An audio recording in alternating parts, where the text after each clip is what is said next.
Hello everyone. Now I hope you're going to be able to watch this video for two reasons. Number one, because some people complain about the echo that sometimes appears in these videos when I'm in this particular classroom. And another reason is because across the hall we have some music rehearsals going on. So between the music and the echo, I hope you can watch the video. All right, just try to concentrate on what I'm saying. Okay. This video is a video that I've been wanting to make for a long time, and while I've been waiting to do it and dragging my feet, other people have gone and made videos about this, and I've been very impressed. One of them recently was by my friend Matthew Street, and if you haven't seen Matthew Street's channel, please do. He does a lot of Beatles videos, he does videos of other music, and he also recommends a lot of new music that you might like. He did a video about one of my favorite albums, and it's this one here. It's a compilation album, The Beatles Rock and Roll Music, that was released in 1976. And I must tell you, this has always been a personal favorite of mine, for sure. This particular copy that I'm showing here is sealed. It's a gatefold, but I do not have a playing copy presently.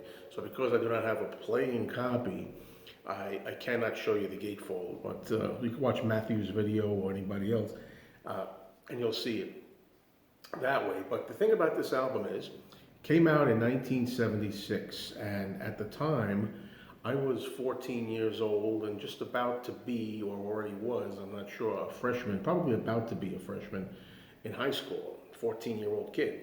So I really was just really coming into the Beatles. I mean, I always liked them when I was a lot younger, since I was a little boy, but I was becoming a collector and a real purist, if you will, by 1976. That was the year, in a lot of ways, that the Beatles became nostalgia, you know, and all of a sudden they were kind of like, it's hard now to think of that, because 1976 wasn't that removed from the 60s, but that's the way it was. And now, I'm going to start by saying a lot of people criticize this album because you can see the style here was to capitalize off the 1950s craze that was going on at the time.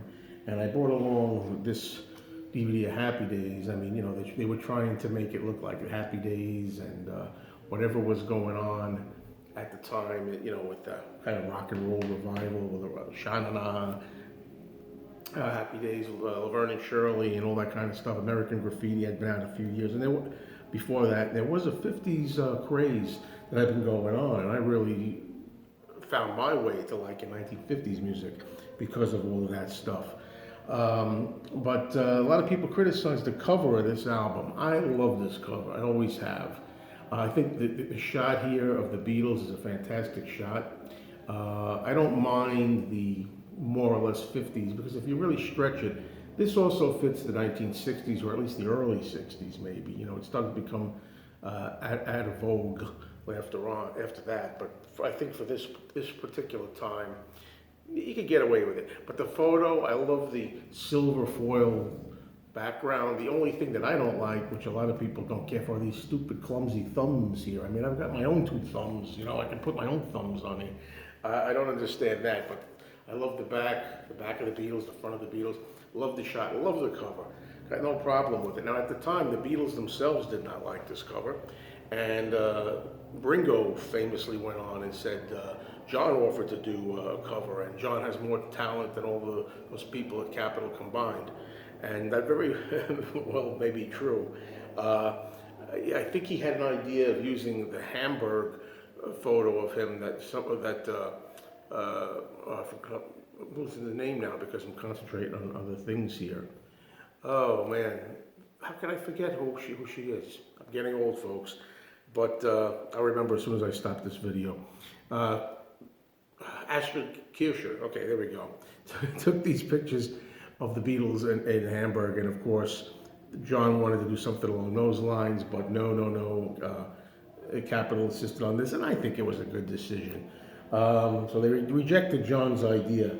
Now, I just want to take a moment here to show you this that I got from my friend Robert out there. Hello, Robert. He made this wonderful copy, and you can see the inside this way. Even though I don't have the gatefold here, I'll show it to you here. Now, there's what I mean when I say that it was very 50s oriented. You got Marilyn Monroe, you got, hot rods or whatever they are. Well, big cars with fins, I guess, so you'd call them. More like the 1950s, and you have the Coca-Cola glass and all that kind of stuff. So a lot of people said this is like the 50s. Hey, I could get by with it. I don't mind it. The way Robert made this particular CD, it comes with a black sleeve, and the actual disc itself is a Coke glass. And although I can't show you the records here of the album, the vinyl actually has a Coke glass on it, but it's a different look than this. It's not exactly the same one, but it's the same idea. It's got a Coca-Cola glass on it. So, consider that how you will, but I kind of think it fits the vibe. I don't know. Now, when I say I grew up on this album, now at this particular point in history for me, when I was into the Beatles, I hadn't really ventured much past the Help album. I was 14, and I think maybe I went into Rubber Soul, but I certainly never went to Revolver, and I'll tell you why I know that for a fact. To me, the Beatles were still a little far out at the time after 1965, so I really hadn't gotten into that particular period. And at that particular time, there was a single that was taken from this album. It was this one here, "Gotta Get You Into My Life," which was a huge, huge hit on the radio. And I have wonderful memories of the summer of '76. My mom used to take the car and drive us kids, me and my sister and some cousins, load up the car, we'd go to the beach, and we used to go over this bridge, and beautiful summer's day, and this was played all over the radio, "Gotta Get You Into My Life." And at that particular time in my Beatles history, I did not know that "Gotta Get You Into My Life" was a Beatles song. That's right, I hadn't gotten to Revolver yet. I thought it was a new Paul McCartney and Wings tune. And it sounds like Wings when you think of it. It's got, the horns and stuff in it. That's kind of what Paul was doing a little bit at that particular time. Paul was riding high with songs like "Silly Love Songs," was a big hit, playing all the time on the radio. The song "Let 'Em In," and Paul was going to be doing a world tour. So it was all about Wings, Paul McCartney and Wings, and I thought this was a Wings song. It's funny to look back on it, but that shows you that I had not really gotten up to that particular point yet in the Beatles, 1966. Now, I played the CD here that Robert gave me, and I played it in the car. Although I can't play the record album yet because I don't have a playing copy, I was playing this all the way through in my car just a few days ago, and it took me right back to when I first discovered this album. Like it says, rock and roll music. It is hard, balls to the wall, Beatles, some of the heaviest stuff. And when you listen to all these tracks back to back, it puts away a lot of that notion that the Beatles were a soft band. They were just a pop band. Of course, the Beatles were basically pop, but I like to call the Beatles pop rock / rock. That's how I look at it. And there's some heavy tunes here, and you see the Beatles could rock and hold their own with the best of them. And I also liked the mix that was done on this album. George Martin himself went back and remixed these. And I don't want to get this wrong, but I think he took the vocals, put all the vocals on the left, more or less the left channel.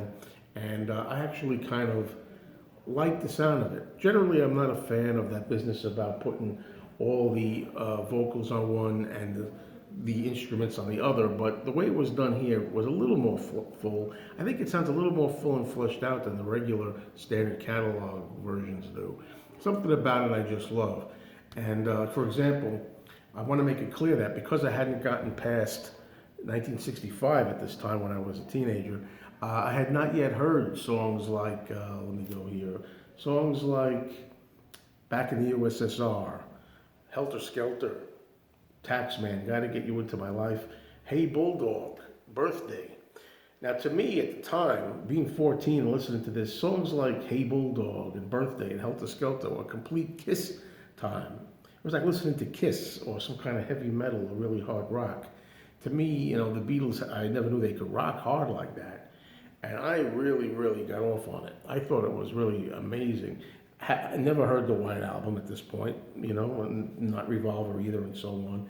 So it was great to be introduced to some of these songs.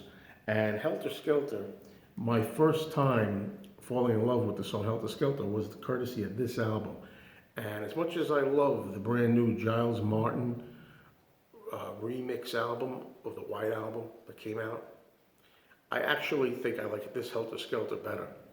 But there are some examples where they're not so good. I mean, like Hey Bulldog here is still that earlier version where the vocals are really quiet and on the side, way off and the put the pasture somewhere. The 1999 song track version of Yellow Submarine with the blue cover, they really did a great job on that of bringing Hey Bulldog more to life and putting the vocals more up front. So I really, really like that version of Hey Bulldog best. But as I say, I have a real affection for this album, and I admit that a lot of it is sheer nostalgia on my part. But the Beatles were becoming nostalgia then. So I really like this. I don't know why a lot of people put down the rock and roll music album. There were people, oh, it's just a cash grab, it's this, it's that, you know. I think this is my favorite of all the Beatles compilations that came out around this period. And after this, we would have love songs, and then we would have movie songs. But rock and roll music is a really great, hard, balls to the wall Beatles offering. So check it out. Play them all together, track after track. Thanks for watching.